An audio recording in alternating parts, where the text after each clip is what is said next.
모시겠습니다. 큰 박수로 맞이해주시기 바랍니다.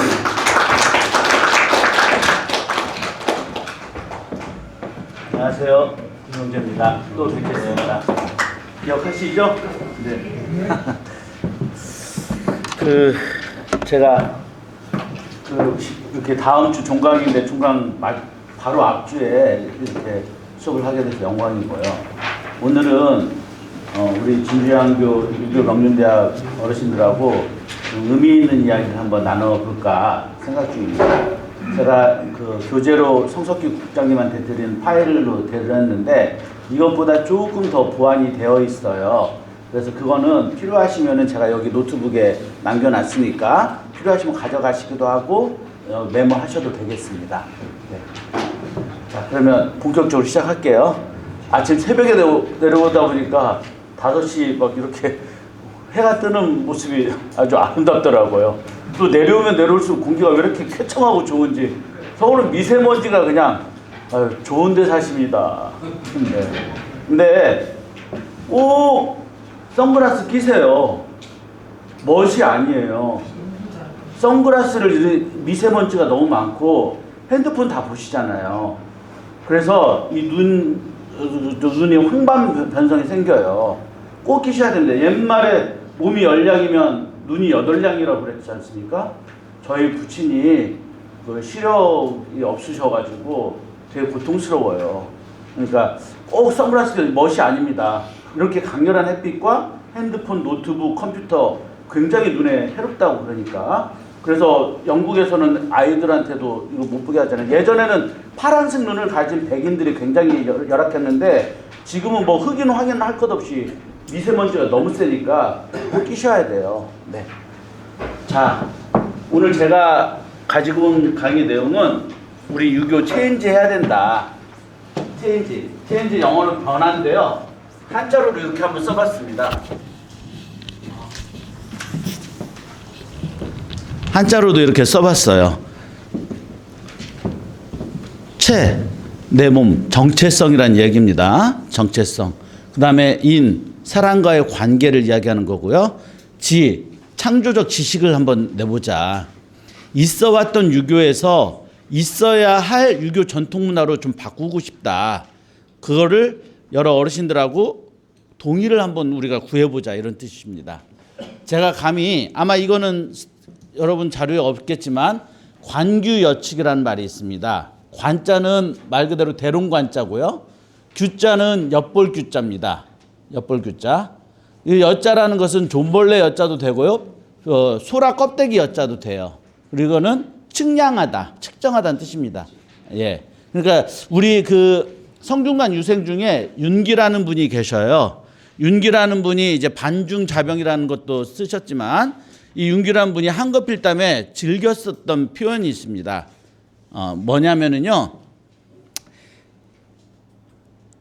남을 논한다는 게 사실 쉽지 않아요. 여기는 이제 함부로 논해서는 안 된다. 자기의 겸손한 뜻인데 저도 좀 겸손하게 말씀드리면 대롱으로 엿보고요.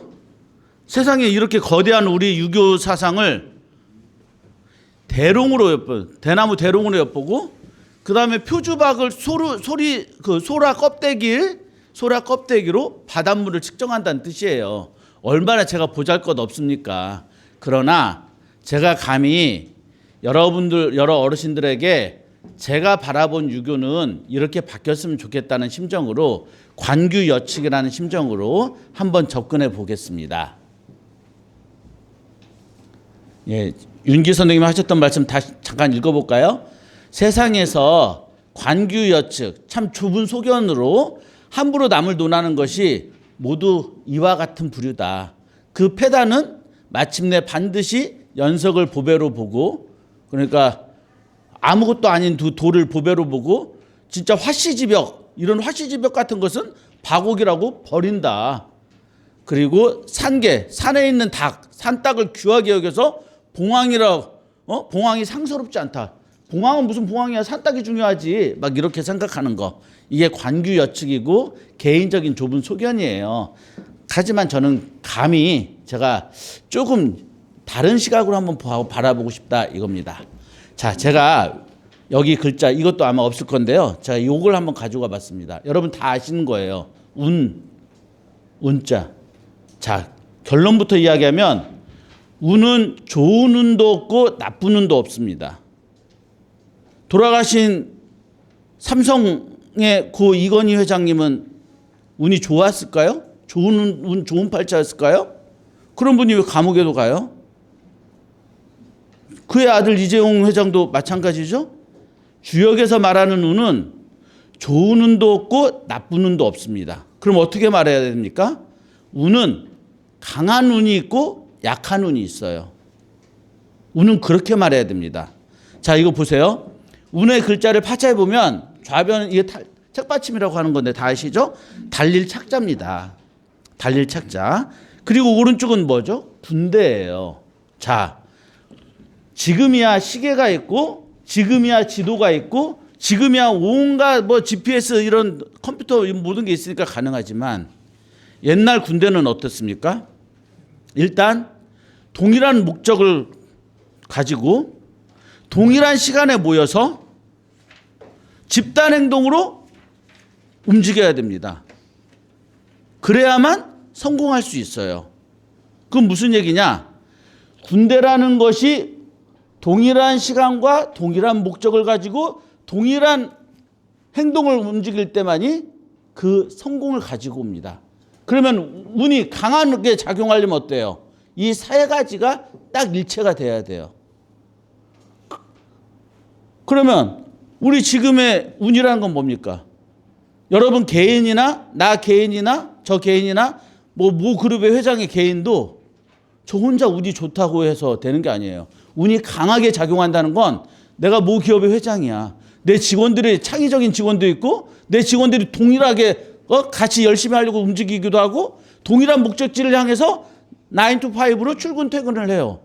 그럼 그 기업이 살아나는 거예요. 그 운이 강해지는 거예요. 여러분도 저도 내가 열심히 공부해서 뭘 해야 되겠다. 선생님이 도와주셔야죠. 어머님이 도와주셔야죠. 아버지가 도와주셔야죠. 할아버지 할머니가 도와주셔야죠. 물론 저도 열심히 해야죠. 여러 사람이 동일한 목적을 가지고 동일하게 시간을 가지고 움직일 때 운은 바로 작용하는 거예요. 그래서 달릴 착자와 군사군자가 붙었습니다. 군대는 한 명이라고 했는데 군대가 아니잖아요. 여러 사람이. 그러면 저는 우리나라 소통을 이야기하고 싶어요. 왜? 군대라는 것은 여러 사람이 움직이니까 우리도 지금 여럿이 동일한 목적을 가지고 달려가야 성공한다. 자, 저는 소통이 되어야 국군이 강해진다. 소통이 되어야 국군이 강해진다는 건데 여러분 소통이라는 것은 뭘 이야기합니까? 부부간의 소통일 수도 있어요. 부부간의 소통일 수도 있고 남녀간의 소통일 수도 있고요. 어른과 젊은이 간의 소통일 수도 있고 서울과 지방의 소통일 수도 있고 노동자와 회사 측과 소통일 수도 있고 소통은 이렇게 다양합니다. 그중에 제가 가장 먼저 내세우고 싶은 것은 전통과 현재, 미래입니다. 전통과 현재, 미래가 소통되지 않으면 서로 각각 놀아요. 아까 제가 뭐라고 그랬습니까? 군대처럼 여러 사람이 동일한 목적을 가지고 동일하게 움직여야 성공을 하는 건데 우리는 지금 동일한 목적으로 동일하게 소통이 되고 있느냐라고 반문했을 때 저는 회의적이다 이거죠. 좀 부정적이다는 거예요. 왜? 전통과 현대, 미래가 소통되지 못하고 있습니다. 자, 이걸 한번 보실까요? 그냥 아주 우스갯소리입니다. 제가 저번에도 개판 5분 전 이야기했더니 교사들도 놀라요. 개판 5분 전 그랬더니 개들이 그냥 무질서한 모습이 개판 5분 전이라고. 저번에 1학기 때 강의하지 않았습니까? 그거는 소뚜껑을 연다는 의미예요. 아니면 씨름판에서 모래판을 다시 고쳐 쓴다는 거예요. 그러니까 밥 먹기 5분 전, 피난민 때 밥 먹기 5분 전 하니까 막 무질서하게 남녀노소 임산부까지 어린애들까지 무질서하게 오는 모습이 개판 5분 전이지. 멍멍이들이 시계를 알아서 5분 전에 막 모여듭니까? 이러니까 같은 말을 하고 있어도 소통이 안 돼요. 저는 이런 애달픈 심정으로 개판 5분 전을 이야기하고 있는데 학생들이나 제가 가르치는 교사들이 걔들이 왜 멍멍이들 이야기하고 계시지? 소통이 되겠습니까? 안 된다는 거예요. 자, 제가 우스갯소리로 이번에는 이걸 한번 가지고 와봤습니다. 어르신들 이렇게 추운 겨울에는 곰탕 좋잖아요. 곰탕 드셔요. 근데 우리 젊은 애들은 뭐라 그러냐? 교수님, 곰탕에는 곰이 없는데 이거 곰으로 만든 겁니까? 누구나 이렇게 질문할 수 있습니다. 아주 사소한 거예요. 그래서 제가 개판 5분 전도 우리가 먹을 게 없을 때 그렇게 살았어. 그거를 개판 5분 전에 이러라고 이렇게 은유적으로 비유적으로 한 거야. 이거 보세요. 우리가 먹을 게 없으니까, 고기가 없으니까, 옛날에는 소고기, 돼지고기도 우리 뭐 삼겹살 이거 그렇게 구워 먹고 그러지 못했잖아요. 그거 어떻게 하느냐? 고기를 제가 밑에 적어놨지만 푹 고아요. 기름질 고자에다가 마실 음자입니다. 이 고기를 물 넣고 계속 고아가지고 고기 국물을 먹을 수 있도록, 마실 수 있도록 끓인 것이, 끓일 탕자가 고음탕이에요. 고음탕을 빨리 발음하다 보니까 고음탕이 곰탕이 됐어요. 어떻게 곰탕이 무슨 반달곰이 나와서 우리가 곰을 잡아먹습니까? 사소한 거지만 일상에서 대화가 소통이 안 돼요. 고음탕을 아시는 분은 계실지 모르겠지만 젊은 애들은 곰탕을 몰라요. 우리는요, 제가 예컨대 임진왜란 때 서해 유성룡 선생님이 우리나라는 국민들이 고위직 관료들이 불인해서 일본한테 먹혔어. 불인, 안 입을 자에 어지른 자. 불인해서 우리가 이렇게 당했어 라고 이렇게 기록을 남겼어요. 그랬더니 젊은 친구들이, 선생님들이, 교수들이 우리나라 사람들 조선시대 그 당시 선조대왕 때 퇴계 이황 선생님과 율곡이를 두 분이나 신하로 데리고 있었던 최고의 성리학자 둘을 데리고 있었던 선조 때 최악의 시기를 보냈어. 왜? 그 진단서가 나왔는데 우리가 불인해서 그랬대. 어질지 못해서 그랬대. 그게 어지른 자로 해석하면 안 되는 거예요.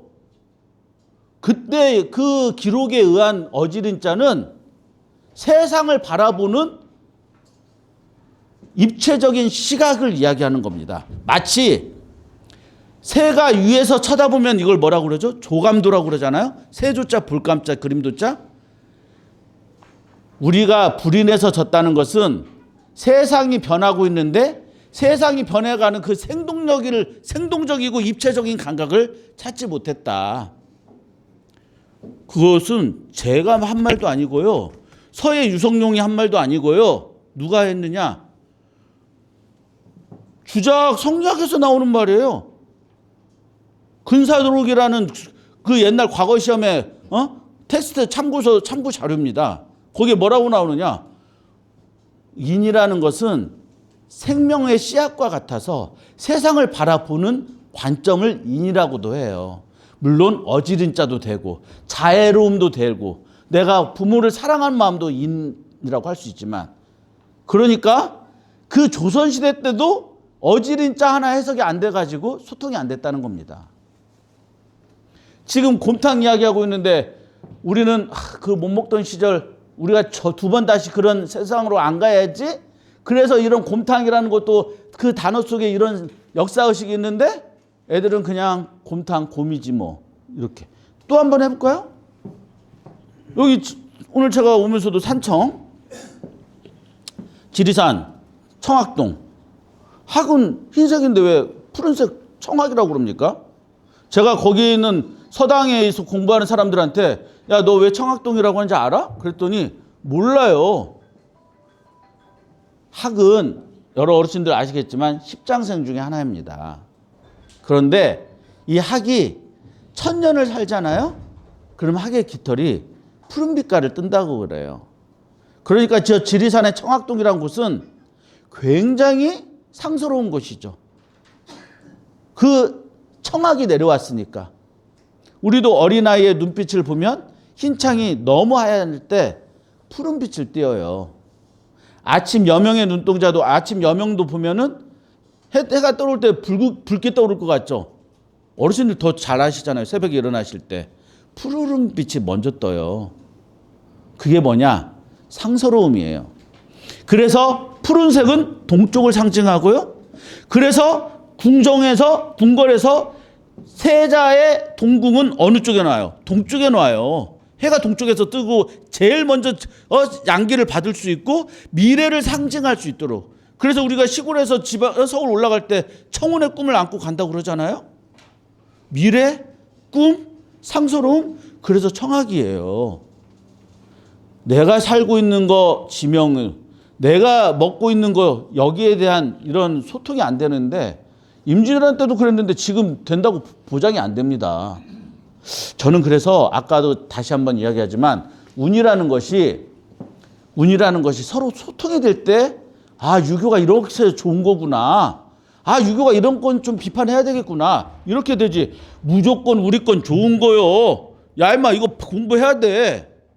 이거 절대 남녀노소 소통 못 됩니다. 서로 다른 말 하고 있는데 소통 되겠습니까? 자, 이거 보십시오.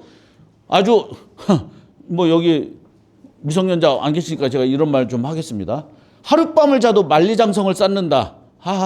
남녀간에 이제 사랑해서 이렇게 모텔 들어갈 수도 있고 호텔 들어갈 수도 있고 좋아요.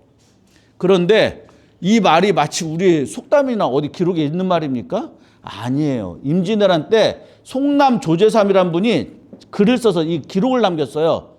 잡지책이야. 송남 잡지. 자기가 기록을 했다 이거예요. 그 시대의 생활상을 뭐라고 써놨냐면요. 하룻밤을 자도 만인은 성을 쌓는. 이 만인은 뭐예요? 벌레 총자가 있죠? 남쪽 오랑캐. 그러니까 외나라 사람들 이야기하는 거예요.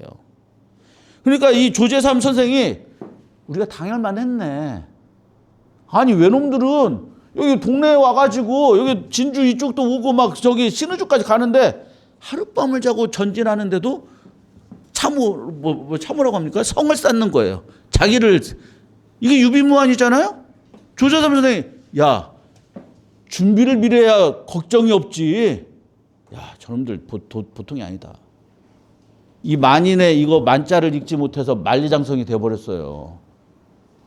저는 소통이라는 것은 좀 이렇게 나라의 국운을 살릴 수 있고 그리고 유교도 마찬가지입니다. 왜 유라고 하는지. 같은 선비인데 왜 선비유가 있고 선비사가 있고 이거를 서로 소통이 될 줄 알아야 유교의 정신이 체인지 될 수 있다. 정체성이 뭐고 관계성이 뭔지를 알 수가 있다. 자, 이제 저는 유학은요. 전 이렇게 생각합니다. 이론 중심의 주지주의는 안 된다. 주지주의라는 건 주로 지식 위주로 한다는 걸 주지라고 그럽니다. 우리가 옛날에 양반 사대부 가면 돈도 없고 백도 없으니까 당연히 사서집주 공부하고 오경사서 공부해서 과거 시험 보고 공무원 되고 공무원은 이제 관료겠죠? 당연히 이거는 가능해요. 근데 지금은 그럴 수가 없어요. 여러분들 이제 일자리도 없잖아요. 웬만하면 기계가 다 해요. 고속도로에서도 이제 그 티켓 해주는 그 도로공사 직원이 안 계시고 무인이에요. 음식점에 가도 AI가 이렇게 와요. 아시잖아요? 지금 이런 교육 해가지고 되겠어요? 일자리 찾을 수 있겠어요? 저는 이제 그런 주지주의는 안 된다. 여기 뭐라고 했냐면 다보스 포럼에 클라우스라는 사람이 뭐라고 그랬냐면요. 과거와 같은 생각에 머물러서는 머문다면 미래의 본인이 설 자리가 없다. 이거 다보스 포럼에서 저 회장이 처음 한 말입니까? 우리 고사성어의 각주국엄 다 아시잖아요?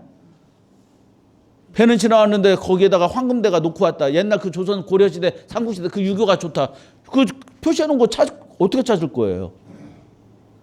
우리가 이미 우리 어르신들이 우리 유교 문화에서 공자께서 인의해지 좋은데 하기시습을 맨 첫 구절에 넣었잖아. 왜? 사랑, 이 인의해지는 불교도 이야기했어. 자비 이야기했어. 뭐예요? 하기시습이야. 시대 정신을 끊임없이 공부해야 된다. 그게 바로 융합 창의이자 평생교육인데요. 저는 이런 것이 바로 우리 유교에서부터 시작해야 된다. 그래서 저는 이제 세상은 뭐 이렇게 공부하는데 인간의 냄새가 더욱더 절실한 때가 오고 있다. 여기 보시면 공부라는 것도 마치 이렇게 강의실에서 이렇게 공부를 하고 하지만 저 공부는 원래 중국어로 이야기하면 쿵푸라고 합니다. 쿵푸 하니까 이렇게 무술하는 거 생각하시죠? 맞아요. 그게 공부예요. 그게 공부예요. 저거는 원래 한자는 어떻게 되냐면요. 저 공자는 옆에 힘력자가 붙어서 성공할 공자고요. 저 부자는 지아비 부자가 아니고 좌변에 제방변 손수가 붙어가지고 도울 부자예요. 성공하기 위해서 돕는 게 스스로 공부거든요. 그러니까 공부는 쿵푸라는 게 뭐예요? 무술이잖아요. 행동으로 하는 거예요. 책 보는 게 공부 아니라니까요. 자, 어렸을 때 수학을 배우고 수학 되면 대학을 배우고 대학 되면 논어, 맹자, 중용 배우고 이렇게 갔어요. 수학에서 제일 먼저 강조하는 게 뭡니까? 외워 뭐 이런 게 아니고 들어보셨죠? 네, 쇠소응대예요. 애들한테 야, 물 뿌리고 청소하고 어르신들 대하는 거, 부모 대하는 거, 효제 중심 배워. 얘부터 갖춰야 돼. 그게 진짜 공부라는 거예요. 그래야 내 심신이 이게 돼야 공부에 임할 수 있는 제반 여건이 된다는 거죠. 그러니까 지금 이렇게 기계 문화, 또 AI 문화, 내가 인간의 이제 점점 사라지는 문화, 세상은 이렇게 첨예하게 바뀌고 있는데, 자, 저도 안 살아봤고 여러 어르신들도 안 살아봤지만 옛날 18세기에 산업혁명이 일어났을 때 사람들이 얼마나 놀랐을까요? 우마차 끌고 가고 이런 사람들이 직업이 없어졌잖아요. 자동차가 나왔네? 자동차를 배워야 되겠네? 그럼 우마차 물 붓는 사람 직업 어떻게 됐어요? 난리 났었어요. 자, 그러다가 인터넷이 나왔네? 막 뭐 우편 배달 이렇게 해서 우리가 편지 써가지고 집 배워놔서 했는데 여러분 우체통 보셨습니까? 우체국 아저씨 이제 택배 아저씨로 바뀌었어요. 아까도 말씀드렸지만 지하철이나 터미널이나 고속도로나 이런 매표 없어요. 자, 이제 어떻게 더 바뀔까요? 가면 갈수록 아마 변호사도 없어질 줄 모릅니다. 빅데이터라고 그러죠? 엄청난 그 판례를 다 챗GPT 인공지능 AI한테 두드리면 변호사한테 상담 안 받고 얘가 다 알아서 해줘요. 그러니 우리는 어떤 시대에 살아야 되느냐. 우리 어르신들도 세상이 변하는데 이제 같이 거기에 응대할 수 있는. 그래서 제가 여기 뭐라고 적어놨습니까? 아까 주지주의라고 그랬지 않습니까? 그때 주지주의 학문은 뭐냐? 배울학자의 그럴 문자예요. 논어에도 나오지 않습니까? 제가 한 말이 아니라 공자께서 행유여력 즉위학문이라. 먼저 몸으로 행동하고 여력이 있으면 그때 가서 곧 글을 배워라. 그때 학문은 공자께서 그럴 문자를 썼어요. 그런데 중용이나 대학에서 학문은 뭘 이야기합니까? 물을 문자예요. 이거 이미 2500년 전에 예수보다 551년 먼저 태어난 공자가 다 이야기해놨습니다. 굳이 뭐 우리가 서양의 학문을 배운다는 게 아니에요. 그래서 유교가 소통이 돼야 된다는 겁니다. 가장 본질적인 것을 이야기하고 있으니까요. 더욱이 여기 보시면 아시겠지만 가장 기본적인 인문학이죠. 나는 어떤 존재고 나는 어떤 역사 속에서 살아왔고 나는 어떤 가치관을 가지고 살아야 되는지, 그리고 살다 보니까 싸우기도 하니까 법도 생기고 문서도 필요하니까 행정도 생기고 돈 거래도 있으니까 경영 경제도 생기고, 그러다 보니까 자연을 이용해서 내가 남쪽으로 향하는 집을 짓고 뭐 살고 싶어서 건강하게 살아야 되니까 의학도 생기고, 이게 학문의 피라미드 구조인데 여러분 생각해 보세요. 유교 유학은 어디에 속합니까? 유교 유학은 여기에 다 속합니다. 유자들이 부모 효제 중심부터 나는 어떤 존재인지 통감, 사기, 삼국사기, 삼국유사 다 기록으로 남겨서 그걸 공부하고 두 번 다시는 그런 안 돼야 되겠다. 그래서 역사책 이름에 감자를 붙여가지고 거울 감자 붙여서 국조보감, 감자 붙여서 반면교사로 삼고, 그리고 이분들이 정치도 했었잖아요. 조선시대 때 이분들이 홍대웅이랑 이런 실학자들도 나왔잖아요. 유학은 모든 학문을 다 갖추고 있었기 때문에 그 시대에는 이게 가능했어요. 그래서 유학이 가지고 있는 각 학문 분야에서 가장 본질적인 게 뭐냐? 소통을 하자. 소통이 될 수 있는 개념어들을 찾아보자. 그래서 궁금해하고 우리 전통의 정체성을 묻고 배워야 되고, 그래서 이 학문보다는 요 학문을 우리는 유교에서 유학으로 넘어갔다. 그건 제가 조금 이따가 이야기하겠습니다. 그래서 제가 여기 보면 가죽 빗자에다가 피상적인 것만은 보지 말자. 이 가죽 빗자에다 이거 하면 서로상자로 아시는데 이건 볼상자입니다. 볼상자. 여기 이 서로상자의 부수는 나무목도 되고 눈목자도 됩니다. 눈목자, 어떤 분은 눈목자를 좌변에 쓰기도 하고 나무목을 우변에 쓰기도 합니다. 그건 뭐냐? 좌변에 쓰면 눈목이라는 게 있으니까 더 볼상자죠. 우리가 관상 좀 볼까? 할 때 관상 볼 때 이 상자가 아닙니다. 이거 볼상자 써요. 이거 볼상자예요. 겉모습만 보지 말자. 겉모습만. 상상을 하자. 이 상상은 그냥 상상이 아니에요. 창의적인 상상이에요. 이거 원래 상자는 사람이 없는 코끼리 상자예요. 중국에 코끼리가 있었는데 코끼리가 이 기후변화인지 뭔지 사라지기 시작합니다. 근데 코끼리 어디 가서 죽죠? 굴에 가서 죽고 이빨만 남잖아요. 다 썩고. 상아. 저도 어르신들도 치아가 안 좋으신 분 많이 계실 텐데 코끼리 치아 상아 이야기가 나오니까 이 치과에 갔더니 자연치 하나가 5천만 원 가까이의 돈의 가치가 있다네요. 그러니까 엄청난 거예요. 이거 엄청나게 단단하고. 예. 아무튼 코끼리 상아. 예.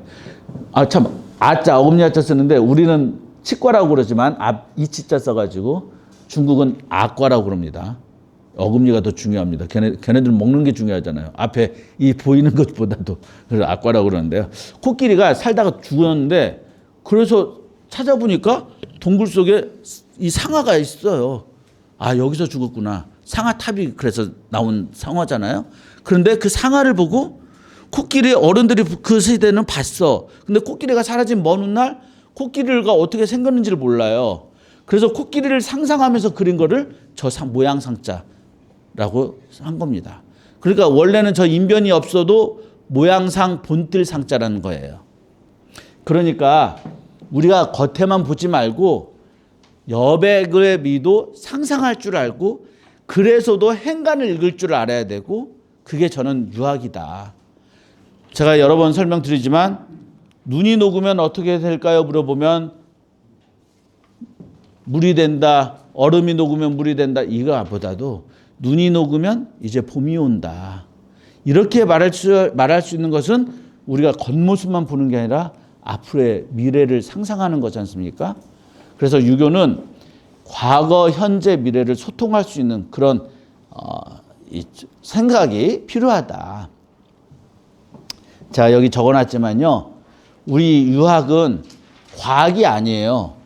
유학은 절대 과학이라고 볼 수가 없습니다. 왜요? 과학이라는 것은 눈이 녹으면 어떻게 되지? 가설을 세우고 뭔가 될 거야. 그걸 여러 번 반복해서 몇 년 동안 실험을 하고 그러니까 이게 물이 되고 이렇게 해가지고 나온 게 하나의 이론 법칙이 자연 법칙이 되지만 인문학은 사람들의 삶의 경험을 통해서 축적된 지혜이자 지식입니다. 인문학에서 이 사람 인자에 이게 그럴 문자라고 하는데 원래 그럴 문자가 아니라 그 글자는 뭐죠? 문의 문자예요. 문의 문자. 사람의 여러분 지문이 다 다르잖아요? 여러분 손금이 다 다르잖아요? 이 모든 사람들의 문의는 이렇게 다양해요. 그래서 몸에다가 무늬를 넣는 게 뭐라고 그래요? 그 문신이라고 그러잖아요. 옛날에는 이 문신을 죽은 사람한테만 했어요. 왜냐하면 피를 내고 죽고 사망해야 되는데 피를 내고 사망하지 않으면 이 혼백에 하늘로 못 간다 생각해서 오히려 죽은 사람에게 칼로 이렇게 피를 내서 무늬를 그렸습니다. 그런데 이 일본은 야쿠자들이 이제 문신을 하고 그러다 보니까 세상을 거꾸로 이렇게 비뚤어지게 가는 그런 스타일이 됐죠. 그래서 우리는 문신을 타부했지만 서양은 또 그렇지 않지 않습니까? 자, 제가 왜 이걸 이야기하느냐. 인문주의라는 것은, 인문학이라는 것은 이런 다양한 무늬를 가지고 있는 사람들의 지혜이자 삶의 철학입니다. 그런데 그 사람들을 합리적으로 이렇게 대하다 보니까 우등이 열등을, 가진 자가 없는 자를 끌고 멱살 잡고 끌고 가는 것이 됐어요. 합리라는 게 뭡니까? 합할 합자잖아요. 이치를 합하는 거예요. 여기 두 분이 계시는데 여기서 이쪽 사람의 의견이 좋다. 그럼 이쪽 사람의 여기 49명의 1명, 49명이 다수의 의견이 한 사람의 의견보다 더 공리를 외치니까 거기에 합치자. 합리적이죠. 물론 좋습니다. 그러나 저는 요걸 더 이야기하고 싶습니다. 순리. 따를 순자거든요. 물이 위에서 아래로 흐르듯이 순리대로, 자연의 이치대로 가는 거예요. 꼭 다수의 횡포를 가질 수도 없습니다. 저는 그런 부분에서 이제 우등과 열등을 나누지 말고, 우자가 잘못됐네요. 우등과 열등을 나누지 말고 좀 순리적으로 가야 된다. 그런 의미에서 제가 체인지를 외치는 겁니다. 정체성. 유교 문화가 소통이 돼야 되고, 그런 면에서 우리가 뭐가 있는가 한번 보겠다는 거죠. 여기 제가 우리 것을 찾자고 하는데 일례로 고사성어라는 걸 가지고 와봤습니다. 요즘 제가 이걸 찾고 있는데, 고사성어 하면 다 중국 것만 생각해요. 심지어 일본 애들한테도 가서 물어보면 고사성어는 중국에서는 백민이, 마씨 형제들, 마속, 마량, 백미, 삼고초려 다 중국의 이야기만 있는 줄 알아요. 여러분 이거 보세요. 고사 이건 옛고자입니다. 옛날 이야기가 중국만 있습니까? 우리도 있어요. 우리 거 쓰면 돼요. 우리도 써가지고 오랫동안 이게 축적이 되면 우리 한국의 고사성어입니다. 제가 몇 가지 보여드릴게요. 제가 고사성어는 중국의 전유물인가 해가지고 어디에서 좀 발표를 한번 했습니다. 시간 관계상 넘어갈게요. 고실에 많이 들어보시지 않았어요? 근데 몰라요. 죄송합니다만 어르신들은 아시겠죠. 근데 젊은 사람들이 소통이 안 되니까 또 제사를 안 지낸 집도 많잖아요. 그거 몰라요. 근데 이건 제사하고 전혀 관계없는 거예요. 자, 여기 보세요. 글자가 너무 작아서 죄송하네요. 제가 혹시 필요하시면 잘 안 보시면 이거 놓고 갈 테니까 가져가셔서 프린트해서 보셔도 되겠습니다. 고시래라는 것은 고시라는 게 하나의 직책이에요. 그래서 고시에게 드리는 예다 이거예요. 그럼 이게 언제 생겼냐? 우리 단군조선 때 생겼어요. 그러니까 중국은 우리나라를 뭐라고 그래요? 기자조선이라고 그러잖아요. 은나라가 망할 때, 은나라 망하고 공자가 찬양하는 주나라가 들어서면서 은나라 사람들 전부 다 삭탈관직 시켰잖아요. 그래서 은나라 사람들 그 금은부와 장롱 하나까지 다 뺏었잖아요. 너는 나가 살아. 그래서 그 사람들이 이제 장사하고 살아요. 자기 거 장롱 팔고 자기 거 붓 팔고 저걸 하면서 살아요. 그래서 은나라가 나중에 나라 이름이 뭘로 바뀌어요? 상인상자로 바뀌어서 상나라가 되는 거예요. 그 사람들이 상인이에요. 상인. 은나라 사람들이. 그러면서 그 은나라 망하면서 그 이복 동생인 기자를 한반도에 보내서 기자조선이 됐다. 우리나라 주자학자, 성리학자들도 그걸 받아들이고 있는데, 저는 우리의 단군 조선의 삼국유사를 보면 단군왕검이 나라를 세우고 나서요, 농사 짓는 법하고 화전민들, 불을 피워가지고 이렇게 화전민들하게 하는 그 먹고 살게 하는 것을 가르쳐 줬다 이거예요. 그 가르쳐 준 직책이 뭐냐? 고시예요, 고시. 그래서 고시에 예를 먼저 한다는 거예요. 중국도 신농 농사를 짓는 법을 가르쳐준 신화, 우리로 말하자면 당군 같은 사람이 신농이라는 사람이 있고요. 염제, 어디 제가 적어놨는데 여기 있네요. 불꽃염자죠. 불을 지펴가지고 화전민처럼 먹고 사는 염제라는 이 당군과 같은 신화가 있습니다. 걔네들도. 근데 우리는 단군조선에 여기 요 분이 있죠. 예. 고살 이 농사 짓는 법을 가르쳐 줬으니까 얼마나 고마운 분이에요. 자, 중요한 의미는 뭐냐? 여기입니다. 식전에 고사를 지내던 예법이에요. 근데 우린 제사 지내기 전에 고시래 합니까? 제사 지내고 나서 고시래 합니까? 지내고 나서 하시죠. 지내기 전에 해야죠. 우리가 어른하고 아이들하고 같이 밥 먹을 때 어른이 먼저 숟가락 들어야 어린아이가 먹잖아요. 고시래를 먼저 하고 제사를 지내는 건데, 그러니까 살아있는 사람도 제사하고 관계없이 내가 농사 짓고 사는 법을 이 고시분이 가르쳐줬어. 우리 고사성어를 모르니까 언제 하는 것도 모르고, 그건 우린 제사 안 지내니까 안 해도 된다고 그러고, 왜 중국의 신농은 달달달달 외워가지고 대학교 가는데 수능에 나온다고 해서 달달달달 외우는데 왜 고시는 안 외웁니까? 저는 이런 것부터 아주 사소한 거지만 우리 것을 알아야 된다. 전 그렇게 생각해요. 선술집이라고 그러나, 우리 뭐라고 그러죠? 이자카야 같은, 일본의 이자카야 같은 선술집 가면 안주 1절 이렇게 적어놓은 사람이, 안주 1절, 안주가 다 많다는 걸로 이렇게 쓰시는데, 그건 요 글자를 이렇게 썼어요. 한자로, 옛날 분이. 근데 이건 채로 읽어야 돼요. 안주 1절 그러면 안주가 하나도 없다. 다 끊어졌다. 그러니까 우리 장사 못한다. 이런 말인데, 안주 1채라고 읽어야 됩니다. 이건 모든 채자입니다. 모든 채자. 그리고 이거는 이제 끊을 절자라는 건 뭐냐면, 한자가 재밌습니다. 이게 7칠자죠. 이게 뭐예요? 칼도자죠.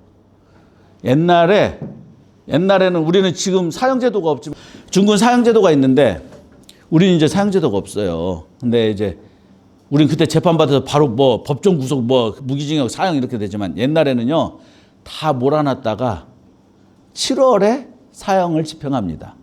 형을 집행해요. 그래서 이 7월에 이렇게 돼 있는 거예요. 그리고 옛날 사람들은 8월에는 시집 장가를 안 갔어요. 왜요? 8은 우물정자가 이렇게 나누면 총 몇 칸입니까? 9칸이죠. 가운데 한 칸은 그게 공전이에요. 그건 나라에 내는 세금이에요.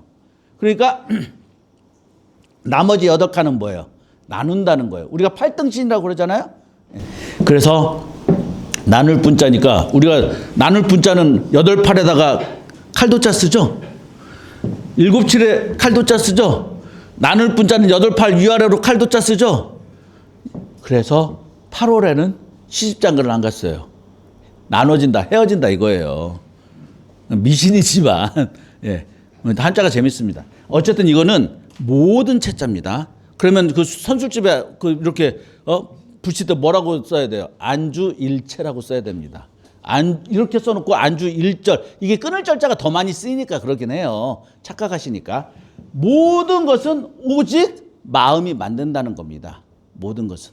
이게 누구냐면, 예, 여기 보시면 아시겠지만 신라 진덕여왕 때, 예,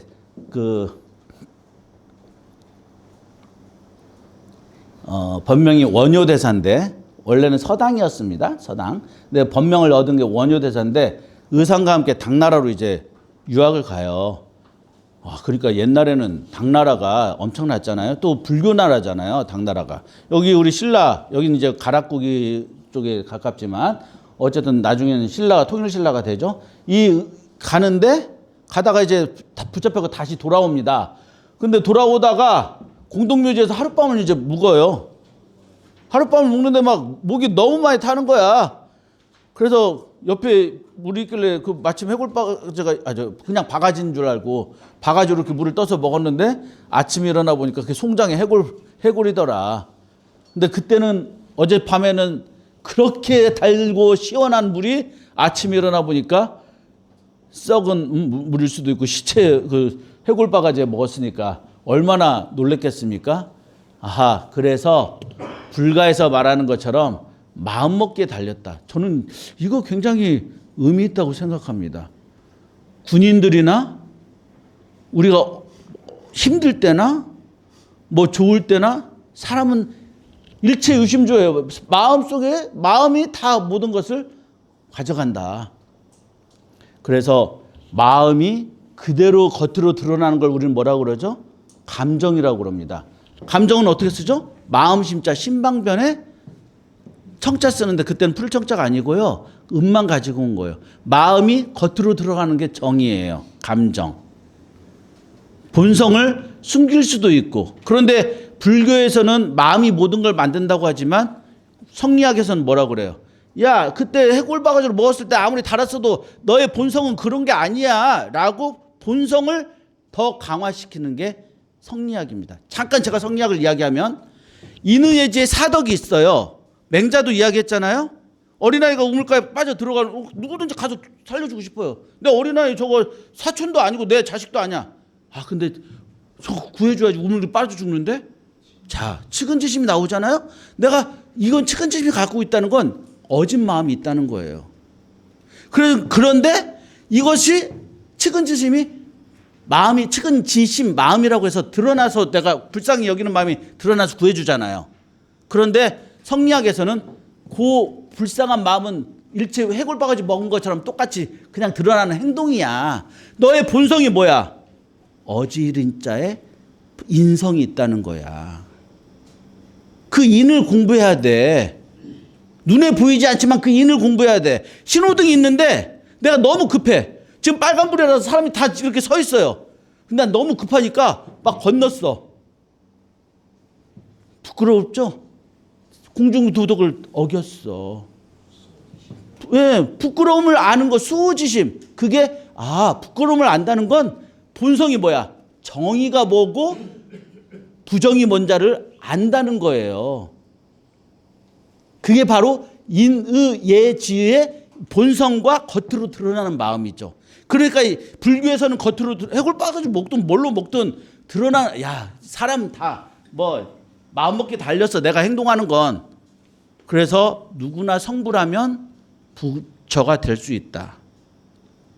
누구나 부처가 될 수 있다 이거예요. 그거를 달관하고 깨달으면. 근데 유교에서는 성리학에서는 뭡니까? 아니야. 너 인성을 알아야지. 너 그 정의로움이 뭔지를 알아야지. 그걸 알기 위해서 끊임없이 공부해야 될 거 아니야. 겉으로 내가 그런 행동만 했다고 되겠어? 이게 바로 성리학이죠. 또 이런 걸 가지고 의수를 낸 사람이 누구예요? 동무 이재마죠. 어떤 사람은요, 한국하고 일본하고 축구하는데, 한국하고 일본하고 축구하는데 지고 있다가 후반전 5분 남겨놓고 2골 넣어서 2대1로 이겼네요? 자, 상상해 보세요. 좋아서 막 날뛰는 사람이 있죠? 그러나 너무 좋으면 또 우는 사람이 있어요. 너무 기쁘면 우는 사람 있지 않나요? 해방됐다고 막 우시는 분 있잖아요? 이건 뭐냐? 맹자의 사단지심을 가지고 그 사단지심을 가지고 의수를 편 사람이 이재마입니다. 울음이 나온다. 그거는 인성이 강해. 측은지심이. 우리가 측은지심 가면 감동돼서 눈물도 나오고 너무 좋으니까 울음도 나오고 걸핏하면 눈물이 먼저 나오는 거죠. 그래서 그 사람들은 인이 강한 사람이다. 어떤 사람은 불의를 보면 못 참아. 골목길에서 어떤 애들을 막 패고 있어. 저 같으면 무서워서 못 가거든요. 근데 어떤 사람은 너 일로 와. 그래서 그걸 멱살 잡고 조직폭력배든 뭐 깡패든 저기 일진이건 간에 학생들 가서 이야기해. 굉장히 정의로운 사람이에요. 그럼 굉장히 의가 강한 사람이죠. 수호지심. 너 부끄럽지도 않아? 너 아버지 어머니가 그렇게 가르쳤어? 그러면서 막 교화시키고. 그래서 그 사람들, 이 정의로움이 강한 사람들은 간이 크다. 간이 크니까 간대 폐소. 간이 크니까 폐가 작아. 폐대 간소. 폐가 크면 측은지심이 많이 나와. 눈물이 많아. 간이 크니까 뭐든지 잘 먹어서 정의로움에 막 나가서 싸울 수 있어. 폐가 크니까 담배도 잘 펴. 그래서 이걸 의술로 간, 폐, 신장 이런 걸 전부 다 이야기한 사람이 또 우리나라의 사상의학이죠. 그러니까 이 마음심자 하나 가지고 불가와 유가가 성리학이 달라졌고요. 유교에서도 주자학과 양명학이 달라졌어요. 그래서 성리학자들은 유교와 불가의 사이에 있는 걸 양명학이라고 그럽니다. 양명학은 내 마음이 모든 것을 다 주관한다. 그걸 양지라고 그러거든요. 좀 더 너무나 학술적으로 갔는데 그건 나중에 제가 시간이 되면 말씀드리고, 또 제가 이 우리나라 고사성은 또 몇 가지 가져왔어요. 예, 기호지세는 호랑이에 올라탄 건데 이거는 누구한테 나왔냐? 후삼국 시대에 왕건한테 나온 거예요. 왕건한테 호랑이를 올라탄 형세다. 왕건이 그 유씨 부인하고 있었던 고사인데 전쟁 중에 이 왕건도 목이 말라가지고 잠깐이 그 민가에 갑니다.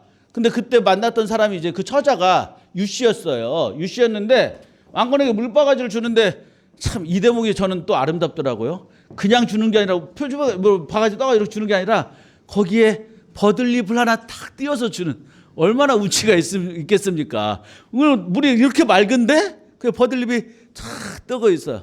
그거를 막 벌컥벌컥 마시고 나서 이제 부부의 연을 맺습니다. 부부의 연을 맺는데 이제 전쟁터에 나가니까 유씨 부인은 수절해서 사찰로 들어가서 절개를 지키죠.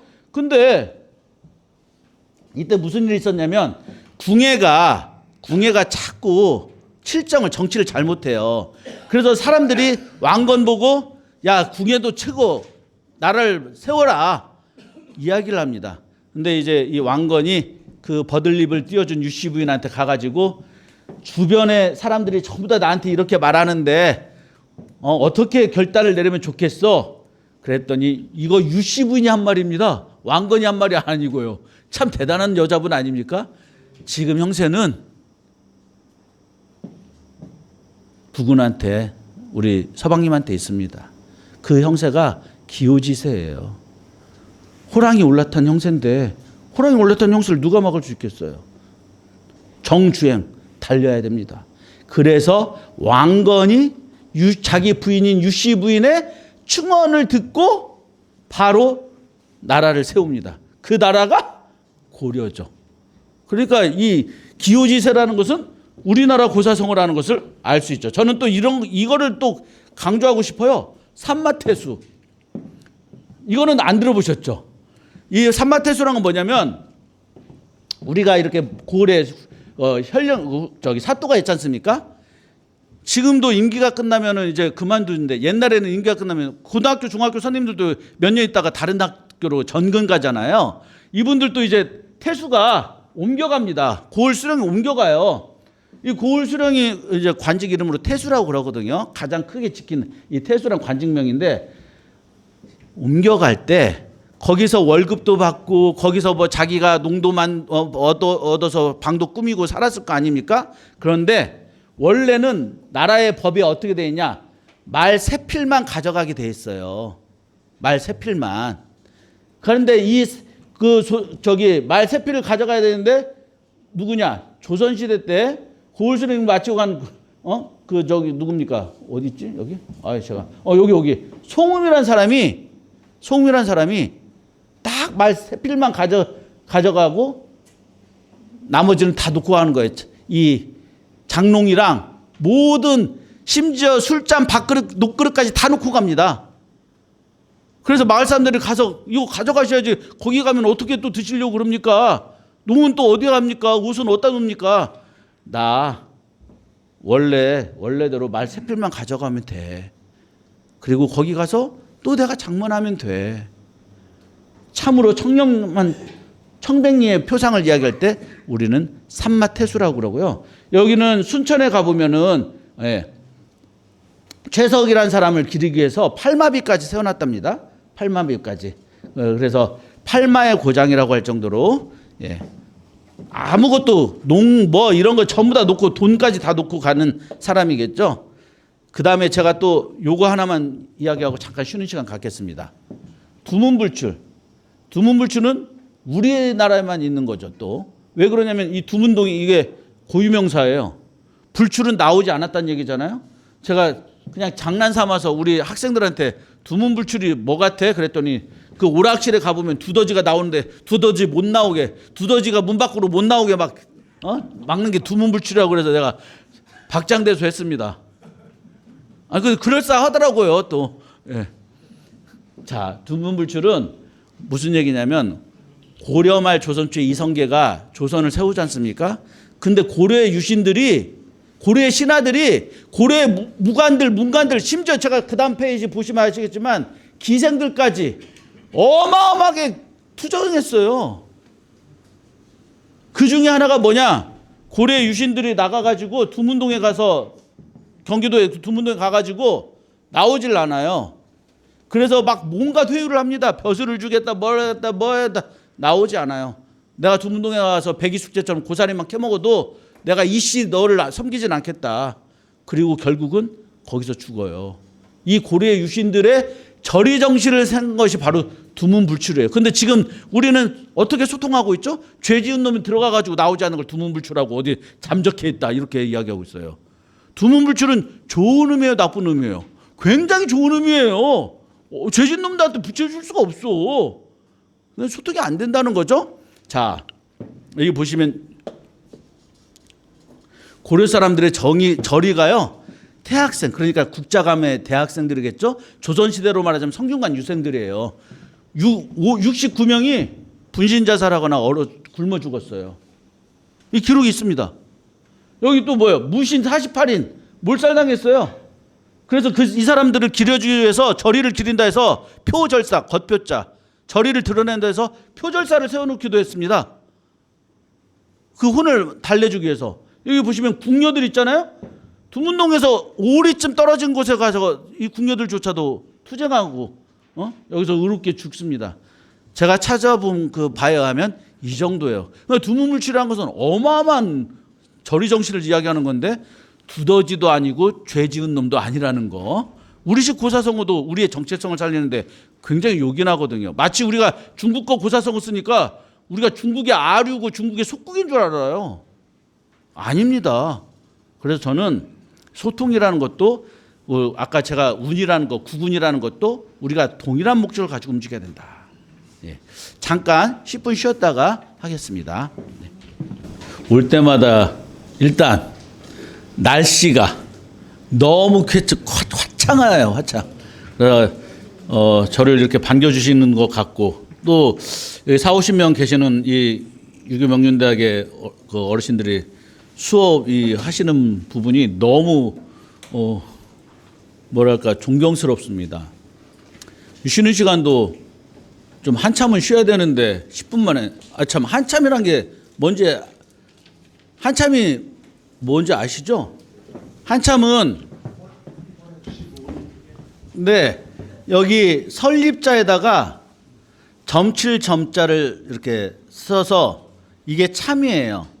그래서 이 참은 뭐냐면 지금은 진주역 할 때 역참이라고 역역자를 쓰지만 몽골 애들이 원나라 몽골 우리 고려 때 몽골 애들이 와가지고 말 타고 가는 기마병들이나 뭐 이거 타고 가는 사람들이나 쉬는 그 역을 참이라고 했어요.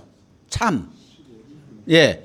그리고 몽골이 망하고 명나라가 들어와서는 지금 우리가 쓰는 기차역 할 때 서울역 진주 갈 때 말마자에서는 역을 썼어요. 그리고 지금 우리는 이야기할 때 역이라고도 하고 역참이라고도 하고요. 그런데 더 재밌는 건 중국은 자기네 한족이 세운 명나라가 쓴 역이라고 안 하고 참자를 씁니다. 몽골이 세운. 왜? 몽골이 대제국이었으니까 참이 많잖아요. 그만큼 자기 흔적을 내세우려고. 그 참은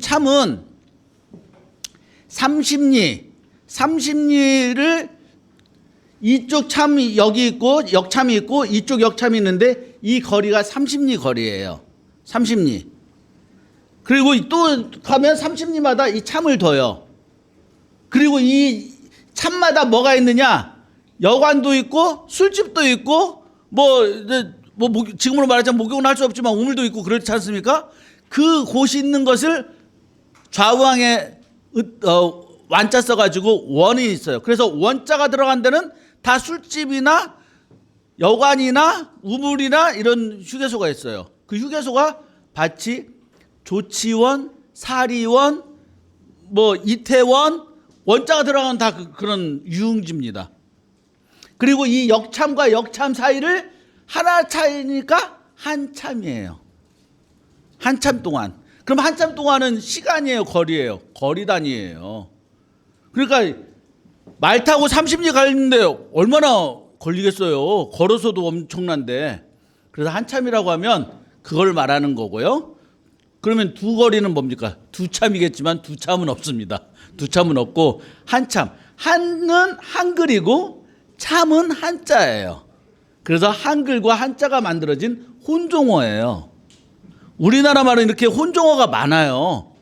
아유, 지금 영어 들어가지고 애들 뭐라고 합니까? 막 그 인터넷으로 뭐 구매하는 거 이걸 뭐라고 그래요? 광클이라고 그러잖아요. 미칠 광자에 클릭하다. 영어 클릭, 광클. 컴퓨터 모른다. 컴퓨터에 컴하고 맹은 안보풀 맹자. 컴맹. 예. 그러니까 저는 그렇게 생각합니다. 언어와 문자는 순혈주의가 있을 수가 없어요. 언어와 문자는 혼혈주예요.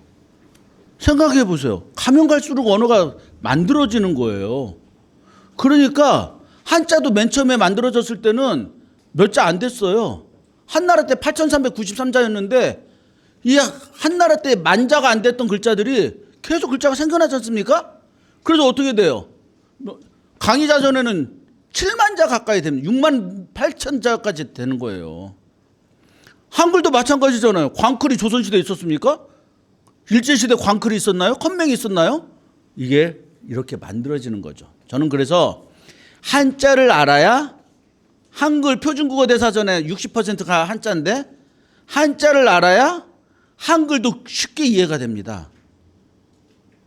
자, 제가 요즘 젊은 친구들한테 제가 깜짝 놀랐습니다. 아니 뭐 영어만 하면 되죠. 한글하고 영어만 하면 되죠. 한자를 뭐하러 합니까?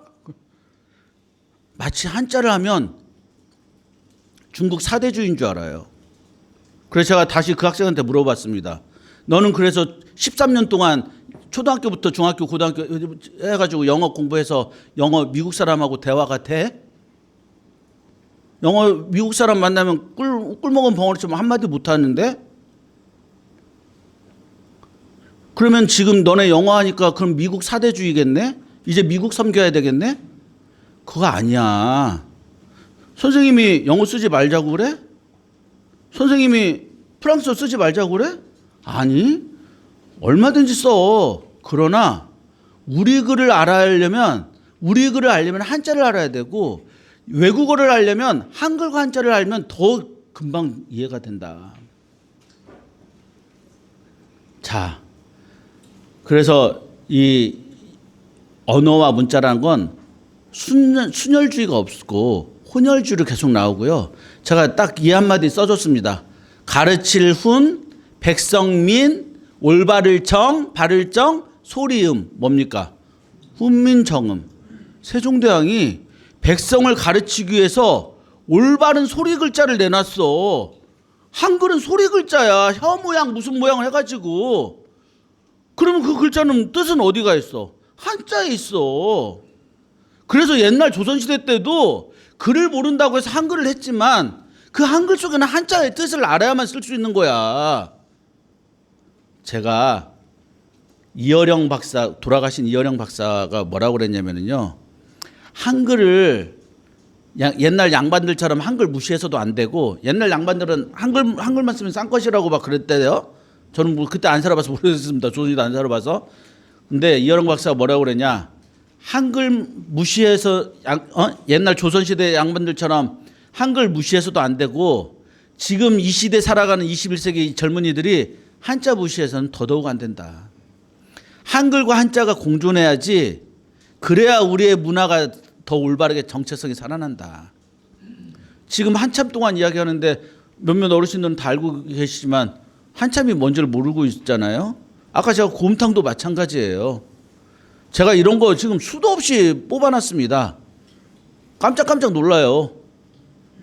예, 그래서 저는 소통이라는 것을 이제 유교의 우리 유교의 올바른 유교 문화도 우리 것도 이렇게 지금 자꾸 설명을 드리는 것도 이제 우리의 이 소통을 위해서 남녀노소 할 것 없이 남녀 갈등, 기성세대와 젊은 세대 갈등 이거 없어야 되잖아요. 똑같은 단어를 가지고 똑같이 말을 해야 된다. 그런 의미로 가지고 왔습니다. 자, 그러면 이 유학이라는 그 올바른 모습이 뭐냐는 걸 제가 잠깐 설명드릴게요. 원래 이거는 저의 학설이 아니라 일본의 가지노부유키라는 사람의 학설인데요. 근데 지금 거의 다 이 학설이 맞아 떨어지고 있어요. 이 유자라는 선비라는 사람들은 공자 이전과 이후로 나눠집니다. 재정일치예요. 무당이다 이거예요. 제사와 정치를 일치에 시켰어요. 그래서 이거 무자를 보시면은요, 맨 위는 하늘이고요, 맨 아래는 땅이고요. 이걸 연결해 주는데 사람인이 두 개가 있죠. 여러 사람이라는 뜻입니다. 이게 뭡니까? 무속이죠. 재정일치 사회예요. 그런데 여기 보시면 여기 또 신령할 영자도 있지 않습니까?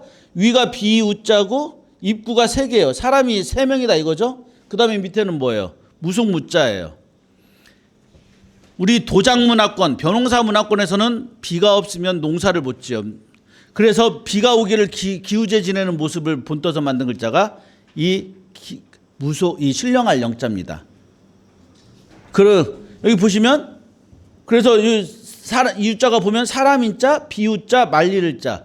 사람이 자연계 물과 연결해 주는 사람이 누구냐? 이게 무속이다 이거예요. 그런데 공자가 등장한 이후로 뭘 이야기하느냐? 기우제 안 지내도 비는 오고 기우제 지내도 비는 안 올 수도 있다. 뭐예요? 자연과 인간은 그렇게 합일되는 게 아니다. 공자가 말하는 자연과 인간의 합일은 뭐냐? 제가 아까 잠깐 스쳐 말씀드렸지만 물은 위에서 아래로 흐릅니다. 절대 아래에서 위로 갈 수가 없어요. 사람이 살아온 흔적은 위에서 아래로 내려옵니다. 어르신에서 젊은 애한테 가요. 산에 가도 등산에 가서 떨어져 죽은 사람이 있을 거 아니에요? 그래서 등산을 먼저 갔던 사람이 야, 이 길로 가면 위험하니까 여기로 와. 리본을 달아놓습니다. 많이 보셨죠? 리본을 이렇게 달아놔요. 왜요? 흔적이에요. 그래서 공자는 뭐라고 그러냐? 물이 위에서 아래로 흐르듯이 인간사에도 위에서 아래로 전수돼야 된다. 그래서 이걸 자연의 이 법칙을 자연율이라고 그러고 법률자. 인간이 살아가야 될 이거를 인간이 갈 길도자에다가 인간의 마음, 덕, 그래서 도덕률. 그래서 자연과 인간이 그걸 본뜨려고 하는 도덕률을 합쳐서 천인합일이라고 하는 거예요. 기우제 지낸다고 해서 이게 천인합일이 아닙니다.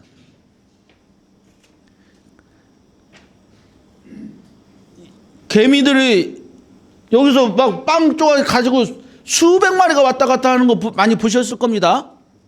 교통사고 나는 거 보셨어요? 그래서 개미가 부딪혀가지고 어디 옆에 몇백 마리 죽어 있는 거 보셨어요?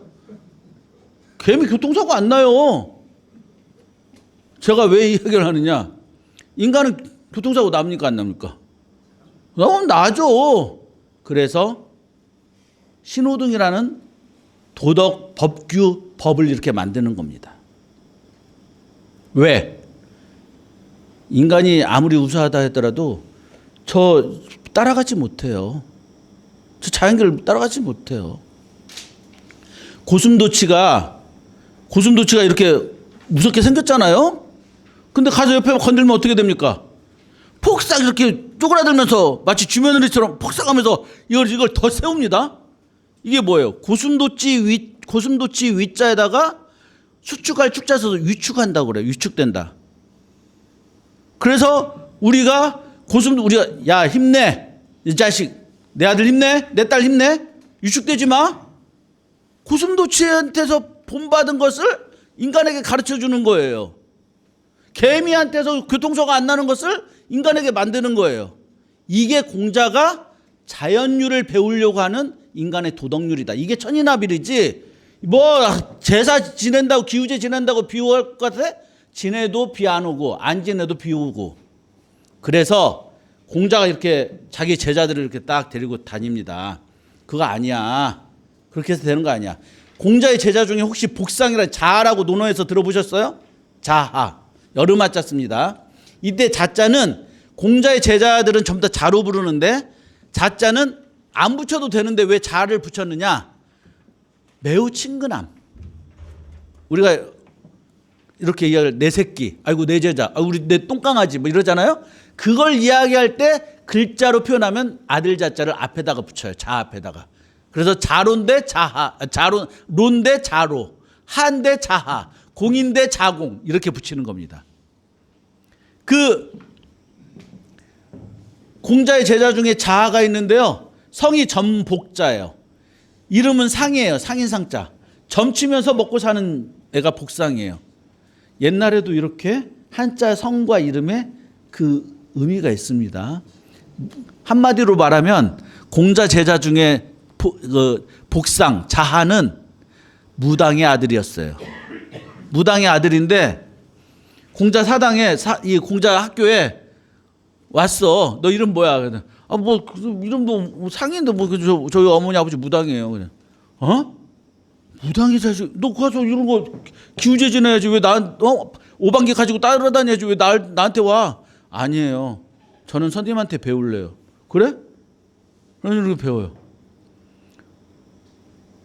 자공은 뭐 6년 동안 뭐 어쩌고 몇 년 있었는데 이 자는 이 복상은 선생님 전 배울 거 다 배운 것 같아요. 3년 만에 저 하산하겠습니다. 그랬더니 공자가 저는 인간 좀 만들려고 그랬더니 역시 무당이 아니라 달구마. 약간 실망을 하셨겠죠? 그런데 이 자하가 엄청난 이 공자의 학문을 퍼뜨립니다. 유나라에 갔어요. 유나라에 갔더니 유나라 군주가 너 공부 좀 하고 너 누구한테 이름은 복상인데 너 무당이냐? 아니에요. 저 사실은 공자한테서 수학하고 왔습니다. 배움을 수기치하고 왔습니다. 그래? 공자한테 배웠으면은 백성들을 많이 모이게 할 수 있는 참 덕지주의를 이야기하는 분이네. 너 우리의 관료로 써라. 근데 저 황하에 가보면 지금 우리 위나라가 엄청나게 백성이 많았어. 백성이 많다는 건 세금이 많아. 세금이 많다는 건 우리나라가 강대국이었어. 근데 이 황하역에 어느 순간부터 위나라 백성들이 다른 나라로 가고 있어. 거기서 세금이 안 걷어져. 우리나라 망하게 생겼어. 너 빨리 가서 알아봐. 그랬더니 자아가 바로 가려고 했는데 또 꾀가 있잖아요. 자기의 제전제자를 보냅니다.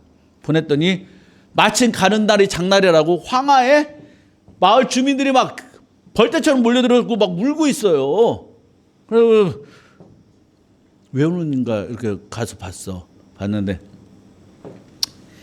이 배를 띄우고요. 배 무당이 탔습니다. 엄마 무당이 탔고 그 엄마 무녀의 딸들이 막 작두랑 뭐 오방기랑 뭐 방울 가지고 탔어요. 그리고 누가 탔냐?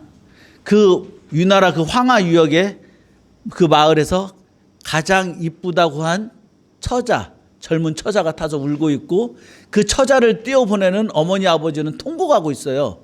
그래서 이 자하의 이 제전제자가 야야야 잠깐만 나 나라에서 보낸 사람인데 이거 나도 같이 가자.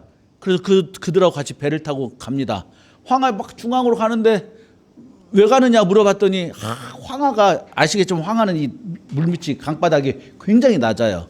조금만 비 와도 이게 범람하거든요. 범람하면 다 사람이 죽잖아요. 이 황하의 하백신이 귀신이 맞백자입니다. 황하의 최고의 신이 하백인데 하백신이 지금 노하여서 이거 물난리가 날 것 같다. 젊은 처자를 빠뜨려야 된다. 그래서 우리가 지금 한 달에 2번씩 빠뜨리고 있다.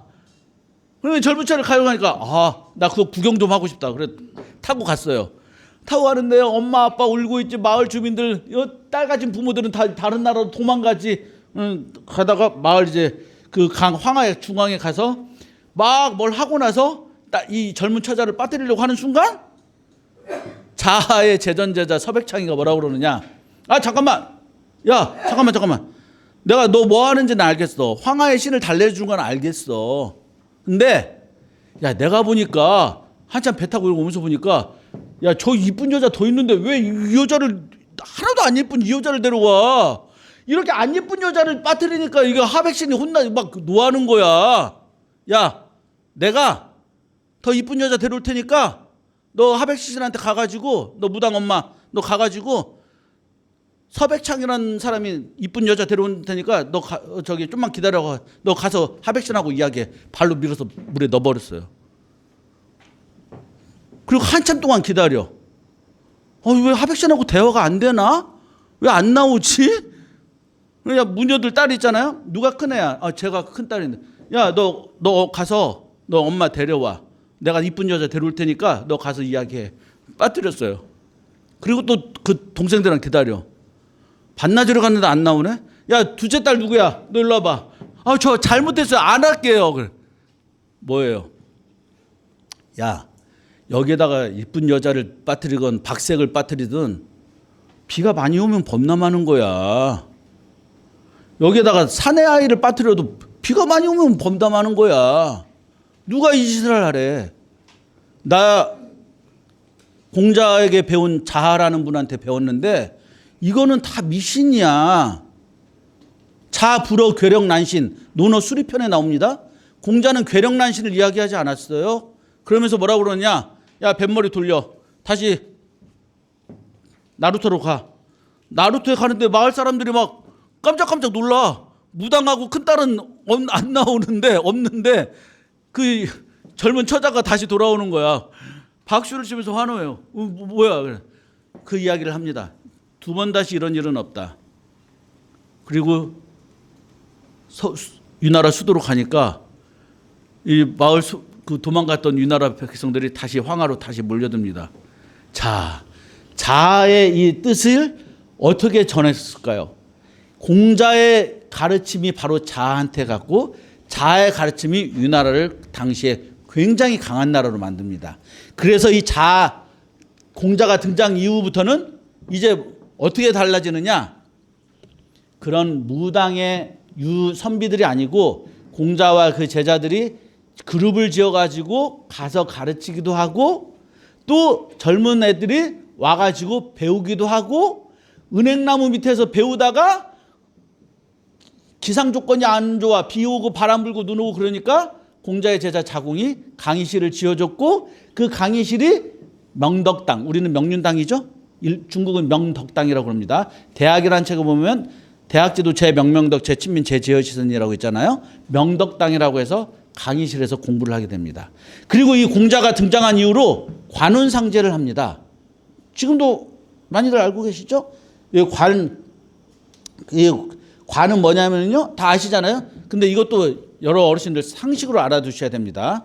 자명설이에요. 명자설이라고 들읍니다. 명자설. 오히려 이걸 바꿔주셔야 되겠네. 명자설이 더 좋겠습니다. 명자설. 왜냐하면 명이 먼저 나옵니다. 명자설. 이게 잘못됐네요. 명자설. 무슨 얘기냐? 저녁 석자죠. 저녁에 야 일로 와봐. 낮에는 야 일로 와봐. 이거 좀 김 좀 배. 그러면 눈 마주친 자식이 와서 일해야 됩니다. 밤에는 야 일로 와봐. 그러면 전부 다 안 보이니까 아무도 안 가요. 그래서 밤에 이름을 붙여주는 게 이름인데 이 이름이 굉장히 의미심장해요. 그래서 공자 이후에 부모가 지어준 이름을 어느 누구도 못 부르게 하기 위해서 자라는 걸 붙여주잖아요. 관례. 여자들은 계례, 비녀. 근데 이 자가 이름하고 연관되어 있다는 겁니다. 이건 상식으로 알아두세요. 자, 그러면 공자의 제자 중에 자로라고 논어책에서 많이 보셨죠? 자로. 길로자를 씁니다. 길로자. 왜 공자의 제자 중 자로는 길로자를 썼을까요? 네. 그 자로의 본명이 뭐냐면 중유예요. 말미암을 유자를 쓰는데 이 말미암을 유자는 지나가다라는 뜻이에요.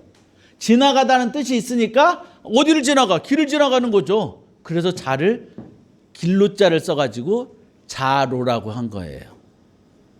공자의 제자 중에 제일 부자인 건축업자 단목사가 있습니다. 단목사.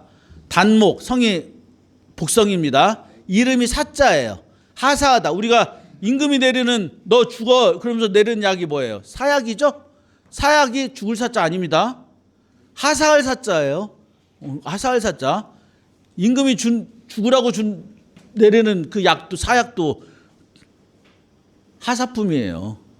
그 사약 그 하사한다는 할 때 조개패자 들어가는 사인데 단목사인데 뭔가 하사하고 뭔가 위에서부터 주는 선물이고 단목은 이름이 사다. 그래서 공자가 자를 어떻게 붙여주느냐.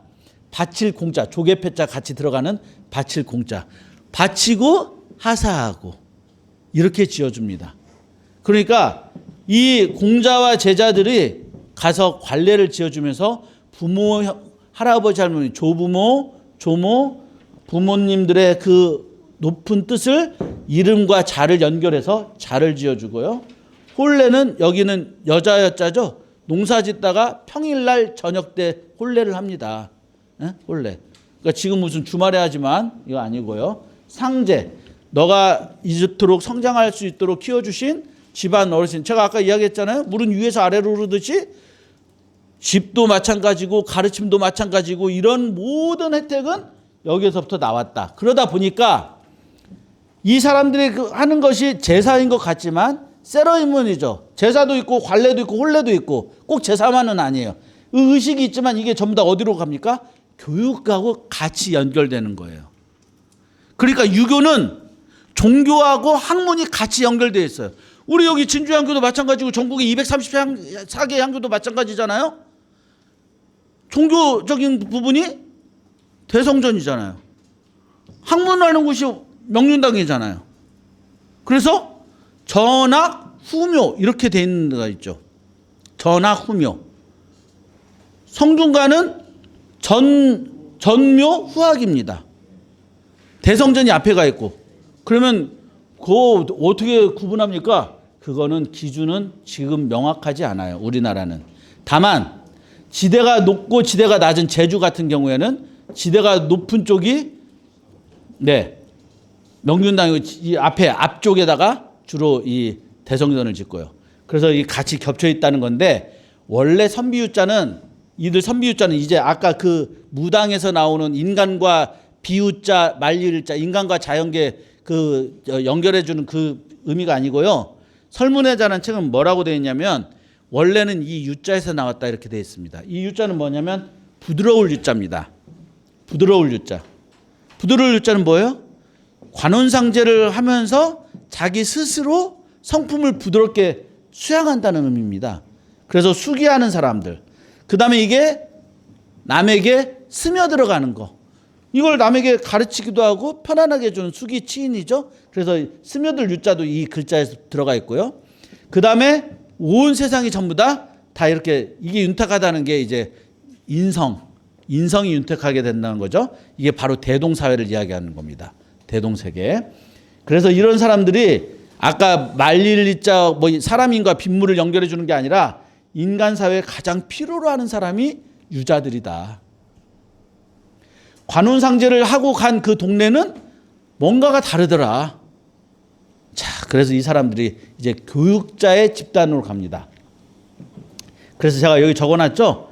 이 선비유자는 관료로도 나가고요. 이 선비유자는 스승으로 나가는데 스승으로 나가는 사람이 원래 본질입니다. 본질. 지금도 뭐 하다가 교수하다가 무슨 장관도 가잖아요. 그건 뭐예요? 관료로 가는 거예요. 그러나 공자가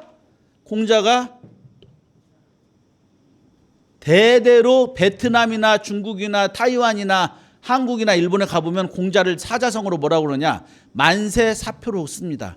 1만 만자에 세상세자. 만만세, 만대에 연결해 드는 스승사자가 겉표자, 스승의 표상이다. 그럼 이 유자는 뭡니까? 이쪽 사에 가깝다는 거예요. 그래서 우리가 지금도 교사를 이야기할 때 선비사자를 쓰지 않고 스승사자 쓰고 의사도 약사도 마찬가지입니다. 여기에 있는 사람들은 관료입니다. 변호사, 회계사, 건축사. 그래서 이 사람들은 돈과 연결되고 나라에서 녹봉을 받아요. 장기판에서 사는 궁안에만 있어야 되잖아요. 그러니까 이 사람들은 일정한 우마차도 주고 일정한 관복도 주고 일정한 녹봉을 줍니다만 이 사람들은 어떻습니까? 아무것도 안 받아요. 그래서 스승사자가 박봉이었죠. 지금은 어때요? 뭐 엄청난 안정적이고 의사약사 돈 엄청 많이 벌죠? 세상은 이렇게 바뀝니다. 지금 조선시대 때는 사람 인자에다가 사람 인변에다가 안일비자 이게 무슨 글자냐? 네, 배우할 때 탤런트 배우입니다. 사람도 아닌 것이었어요. 근데 지금 배우라고 해주지 않습니까? 배우. 이게 이 배자가 사람도 아닌 것이 원숭이처럼 막 날뛰고 뭐 밧줄 타고 이런 그 사람들 폄하하는 거 아닙니다. 조선시대 때는 광대다 이거예요. 웃기는 광대. 그래서 사람이 아닌 거 짐승 같다. 우자는 뭡니까? 근심 우자. 비극 배우. 앞에는 밧줄 타고 코미디 배우. 재밌게 하니까 배우였어요. 근데 지금 어떻습니까? 최고의 돈 버는 직종이고 애들 다 물어보세요. 배우 된다고 그러지. 가수 된다고 그러죠. 그만큼 직종이라는 건 이렇게 변했습니다. 제가 장담컨대 AI 들어왔죠? AI 지금 다 되고 있죠? 어르신들 인공지능한테 물어볼 수 있죠? 챗GPT한테? 이제 아까 제가 말했지만 변호사, 판사 이 직업 별로 좋은 직업 아닙니다. 의사, 내과는 없어질 수도 있어요. 문제 뭐 의사한테 물어보는 AI한테 물어볼 수도 있어요. 이게 바로 직업이 바뀐다는 겁니다. 세상은 다 이렇게. 자, 그래서 여기 보시면 육아는 종교와 학문을 같이 가지고 있는 중층구조다. 그래서 종교라고 말할 때는 유교교, 학문을 이야기할 때는 유학이 되는 건데요. 여기 잠깐 보시면 관례와 혼례는 주로 학문에 가는 거죠. 자기 성찰을 가지고 오니까. 상제례는 주로 뭡니까? 종교성으로 이제 많이 간 거죠. 그래서 공자와 공자의 제자들이 등장한 이후부터는 학문적인 부분도 굉장히 강해지기 시작했다.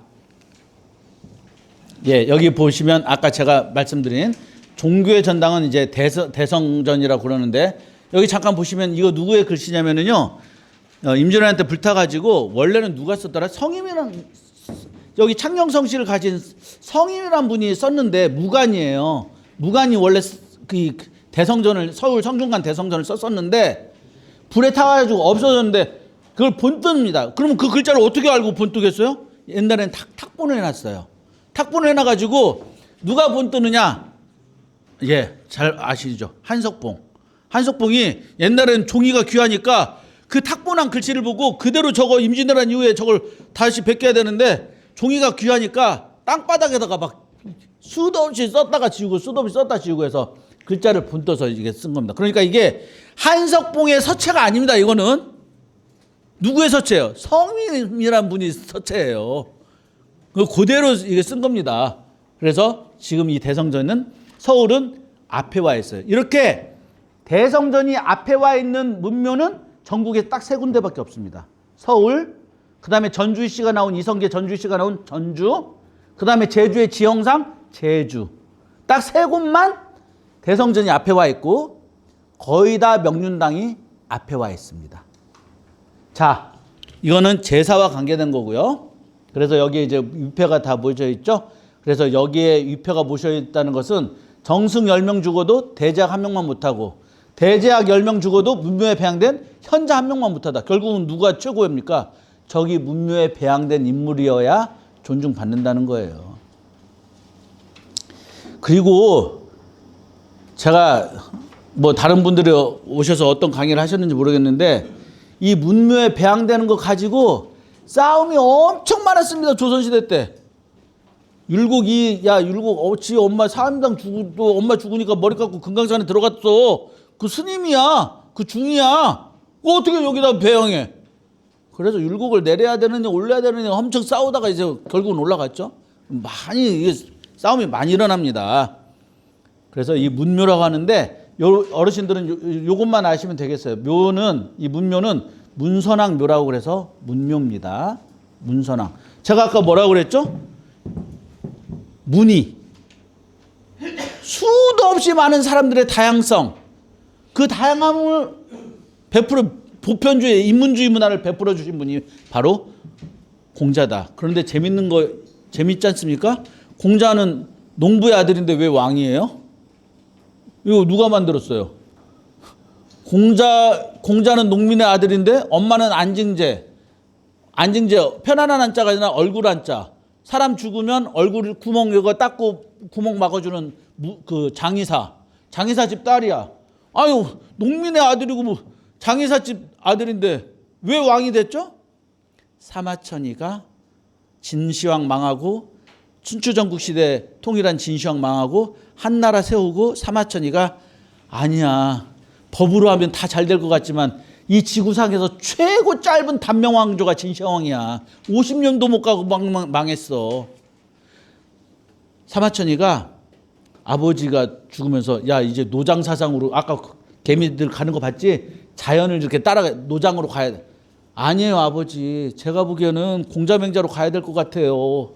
그래가지고 사마천이 사기를 지으면서 농민의 아들을 공자를 세가에다가 올려놓고 왕하고 똑같은 반열에 올려놨어요. 그래서 공자세가라고 해놨어요. 여기에 한 사람이 누구냐?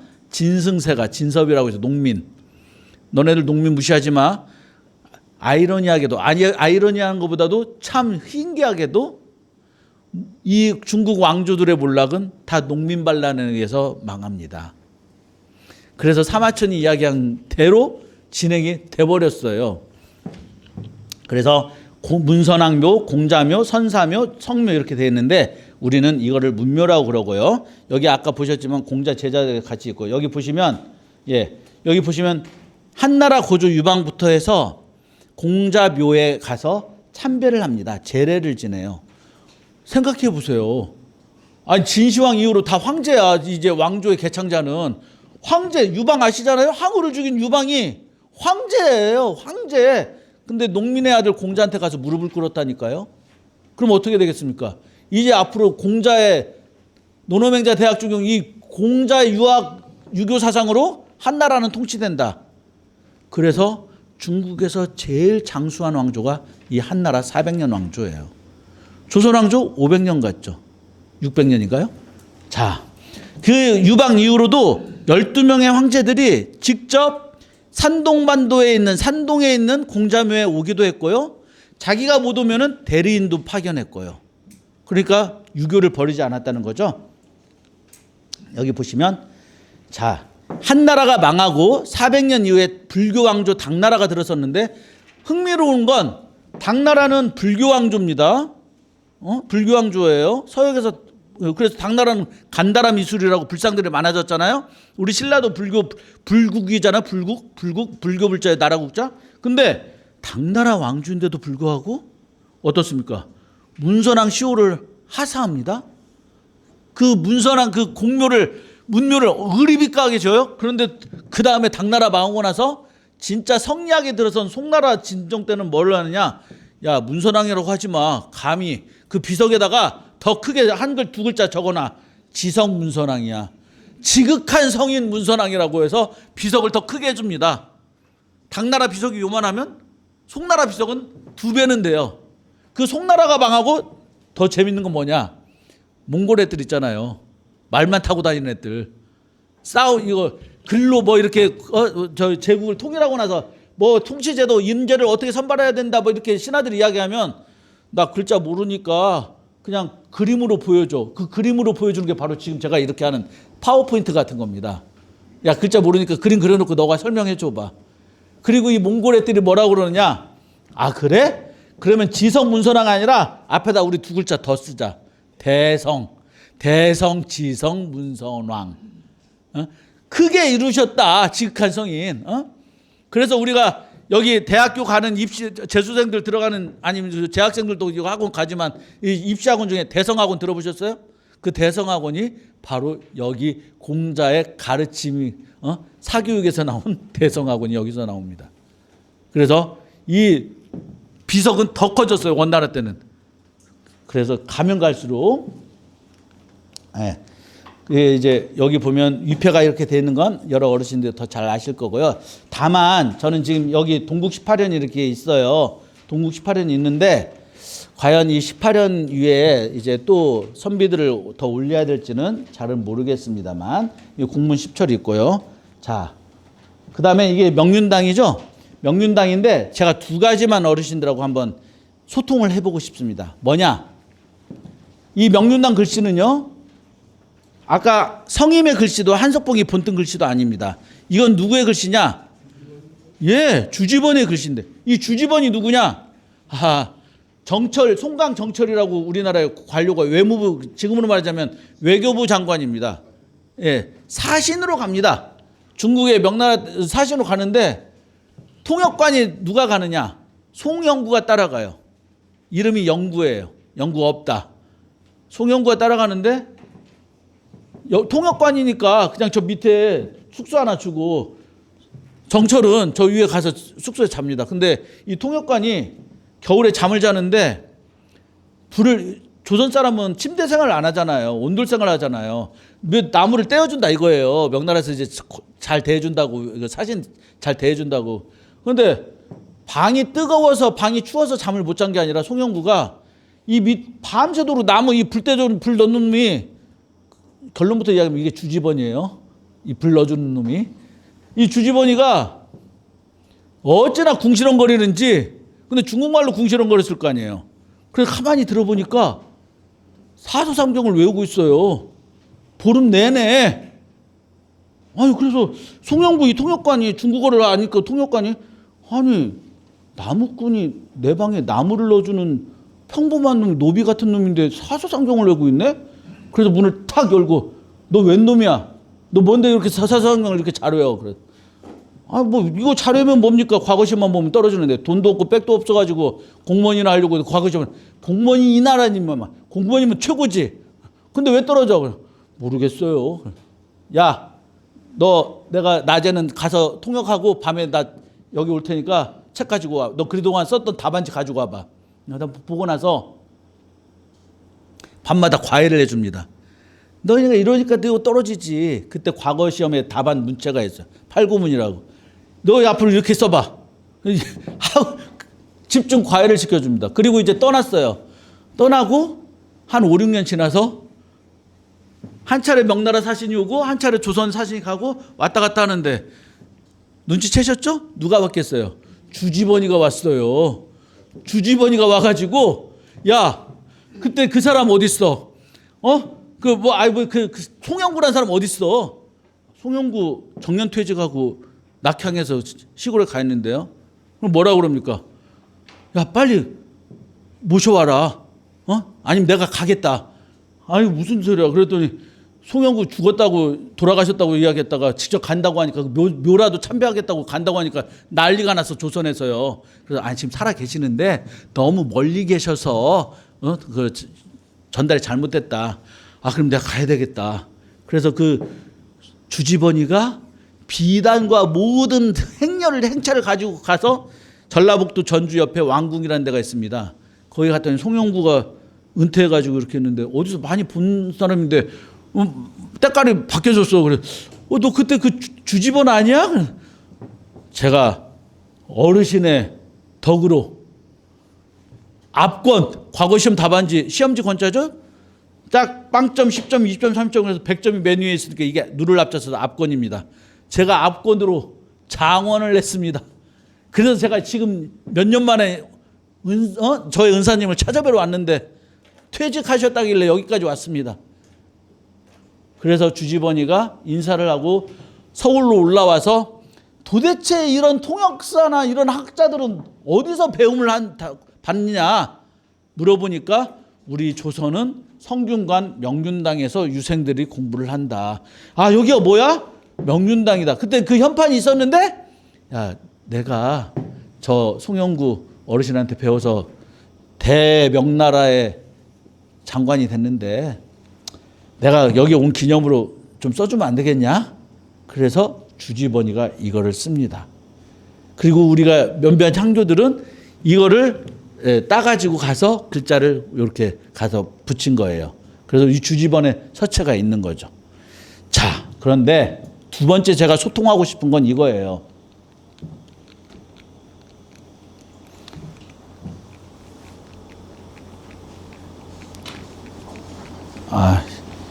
이게 없나 보네. 아, 시간이 다 돼가지고 제가 앞에 걸 아까 이거 보시면은요.